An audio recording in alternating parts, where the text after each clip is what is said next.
உலகம் துவங்குறதுக்கு முன்னாடி முதலில் தோன்றியவன் வெயில் தான், சூரியன் தான். அதனுடைய துவக்கம் தான் நம்மளுடைய உயிர் உருவாக்கம். அப்போ வெயில் வந்து அவ்வளோ முக்கியமான ஒன்று. நம்ம கர்மாவுடைய செயல் குறைக்கிறதுக்கு இந்த உளுந்து இதெல்லாமே நமக்கு ரொம்ப அந்த வெயில் காலத்தில் பயன்பாட்டுக்கு சிறப்பாக இருக்கும். அது மட்டும் இல்லாமல் வெயிலை வந்து தாங்கி பிடிக்கிறது, வெயிலின் தாக்கத்தை தாங்கி பிடிக்கிற ஒன்றுனா நீர் தான். மண் தத்துவத்தில் இருக்கு மகர ராசியில், நெருப்பு தத்துவத்தில் செவ்வாய், திருவோணம் வந்து நீர் தத்துவம்.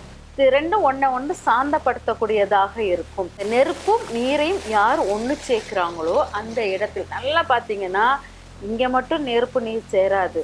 ரிஷபராசியில் நம்ம மகர ராசிக்கு உள்ளது 10ஆம் வீடு, வேலை சார்ந்தது. அஸ்தமும் சித்திரையும் பார்த்தீங்கன்னா அடிவயிறு பகுதி, அதுவுமே நம்மளுக்கு அதாவது நோய் எதிர்ப்புகளை சொல்லும் இடம் 6ஆம் பாவம் கன்னி ராசி. அந்த இடத்துலையுமே அந்த செயல் அதாவது அடிவயிறு பிரச்சனை சீராக்கக்கூடியது, நோயை தீர்க்கக்கூடிய இடமாகவும் மாறுது.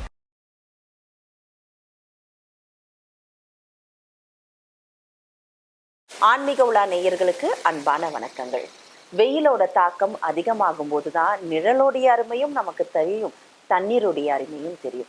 ஆனா இந்த வெயில், நிழல், தண்ணீர் எல்லாமே நமக்கு ஒரு சில விஷயங்களை காலந்தோறும் உணர்த்திக்கிட்டே தான் இருக்காங்க. நம்ம அதை புரிஞ்சுக்கிறதே இல்லை. நிறைய தண்ணியை செலவழிக்கிறது, இல்லைன்னா வெயில் இல்லைன்னா வெயிலை திட்டுறது, மழை வந்தா மழையை திட்டுறது அப்படிங்கிற மாதிரி நம்மளுடைய போக்கு இருந்துட்டு தான் இருக்கும்.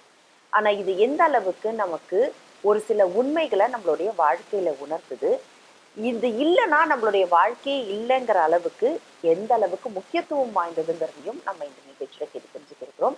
இது குறித்து விரிவான விளக்கங்கள் தரதுக்காக நம்முடைய அரங்கத்துல இணைந்திருக்காங்க சித்தயோகி சிவதாசன் ரவி அவர்களுடைய மனைவியும் ஆன்மீக ஜோதிடர், நாடி ஜோதிடர், வாஸ்து நிபுணர், சித்தயோகி அகாடமிக்ஸ் மற்றும் சித்தயோகி பப்ளிகேஷன்ஸ் நிறுவனர் ஜெயந்தி ரவி மேம். வாங்க அம்மா வரவேற்கலாம். வணக்கம்மா. வணக்கம்மா. அம்மா, ஏற்கனவே தண்ணி பத்தி ஒரு டாபிக் நீங்க ரொம்ப நல்லா பேசியிருந்தீங்க, நிறைய அதற்கான வரவேற்பும் இருந்தது. இன்றைய தினம் என்னென்ன தண்ணீர் நம்ம பயன்படுத்தலாம்? எப்பவுமே தண்ணீர் அப்படிங்கிறத நம்ம எப்போ பயன்படுத்துவோம்னா அதிகமான ஒரு வெயில் காலத்துல இருக்கும்போது தண்ணீருடைய தேவை அதிகமா இருக்கும். வெயில்ல இருக்கும்போது தான் நிழலோட அருமை தெரியுங்கிறதே பழமொழி. அப்படின்னும் போது இந்த வெயில் அப்படிங்கிறது நமக்கு உணர்த்தக்கூடிய விஷயம் என்ன, இதுல இருந்து நம்ம கற்றுக்கக்கூட படிப்பினை என்ன, இதுல எப்படி இந்த நிழலும் தண்ணீரும் ஒரு பெரிய ரோலை பிளே பண்ணுது, இது நம்ம வாழ்க்கையோட எப்படி சேர்ந்து இருக்கு, இதுல புரிஞ்சுக்க வேண்டிய விஷயம் என்னன்றத நம்ம நேரில் பார்க்கலாம். இப்போ வெயில் வெயில் தோன்றுது அப்படின்னாலே வெயில் காலம் தொடங்குதுன்னா சித்திரை பிறக்கும்போது வெயிலை பத்தி அதிகம், வெயில் உச்சத்துக்குள்ளதெல்லாம் வர ஆரம்பிக்க போகுது அப்படிங்கிற மாதிரி நம்ம பேசுவோம்.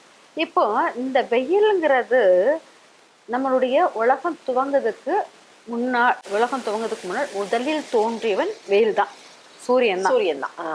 அதனுடைய துவக்கம் தான் நம்மளுடைய உயிர் உருவாக்கம். அப்போ வெயில் வந்து அவ்வளோ முக்கியமான ஒன்று.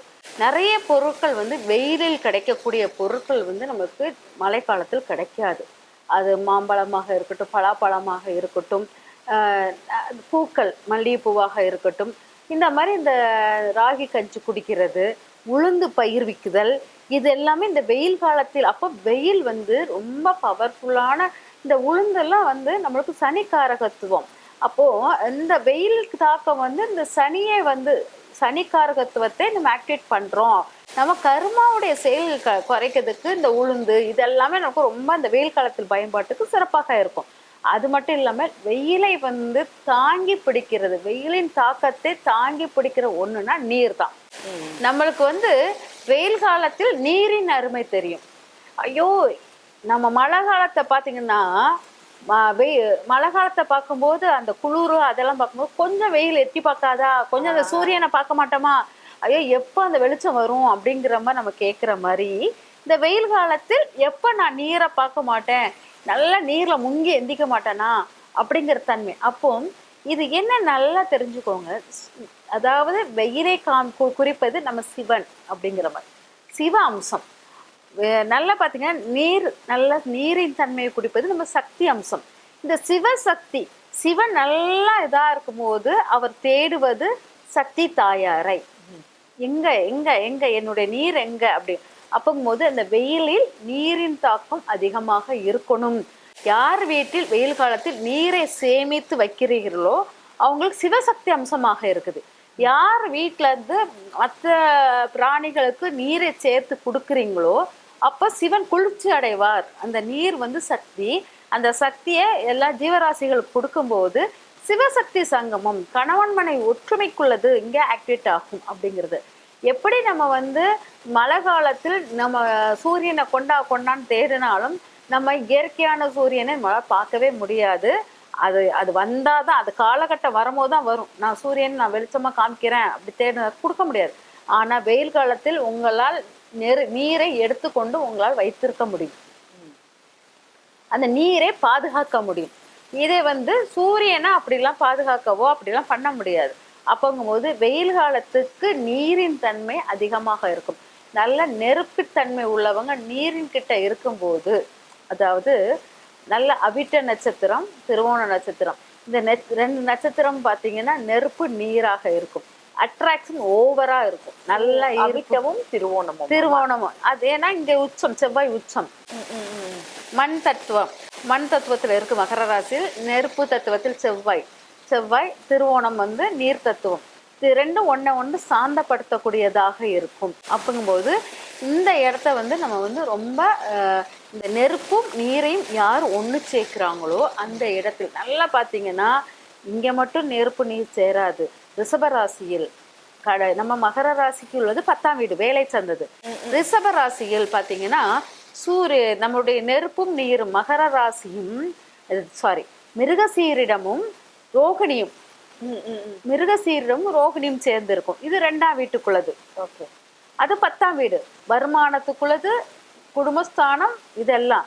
அதுக்கப்புறம் பார்த்தீங்கன்னா அஸ்தம், நம்மளுக்கு வந்து அஸ்தம் நட்சத்திரம், அப்புறம் பார்த்தீங்கன்னா சித்திரை, இது ரெண்டும் சேரும்போது அப்போ பார்த்தீங்கன்னா அங்கதான் 6ஆம் பாவமா வேலை செய்யும்.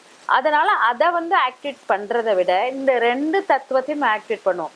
அதாவது ரோகிணி மிருகசீரிடம் இது ரெண்டும் வந்து ரொம்ப ஒரு ஆக்டிவேட் பண்ற கூடிய மிக அற்புதமான ஒரு சக்தி வாய்ந்தது.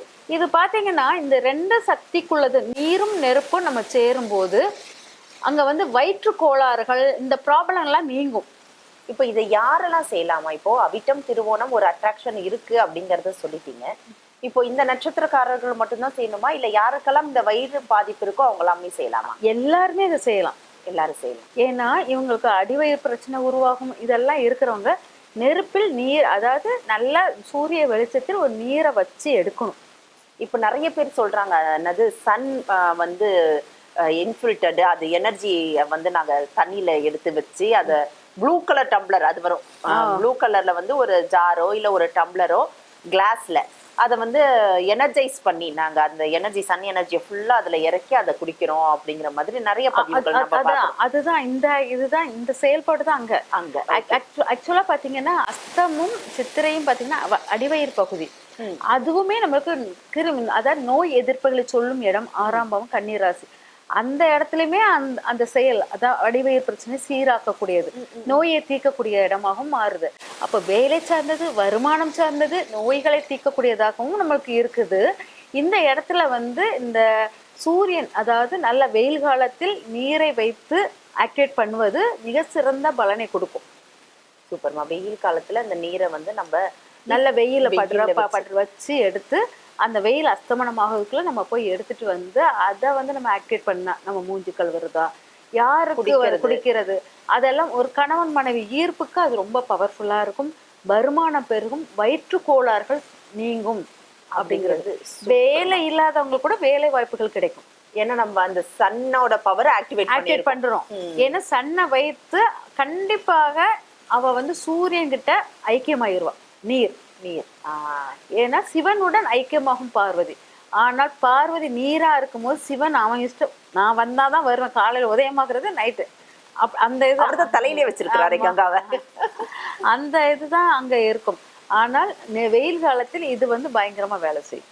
சூப்பர்மா. நம்ம வந்து ஒரு நார்மலா வெயில் காலத்துல தண்ணீருடைய தேவை ஏன் அதிகரிக்குதுங்கிறதெல்லாம் தாண்டி அந்த வெயிலையும் தண்ணீரையும் நம்மளுடைய ஆரோக்கியத்திற்கும் சரி அடுத்த கட்ட நகர்வுக்கும் சரி எப்படி பயன்படுத்திக்கலாங்கிறத அற்புதமா நம்ம நேயர்களுக்கு புரிய வச்சிருக்கீங்க.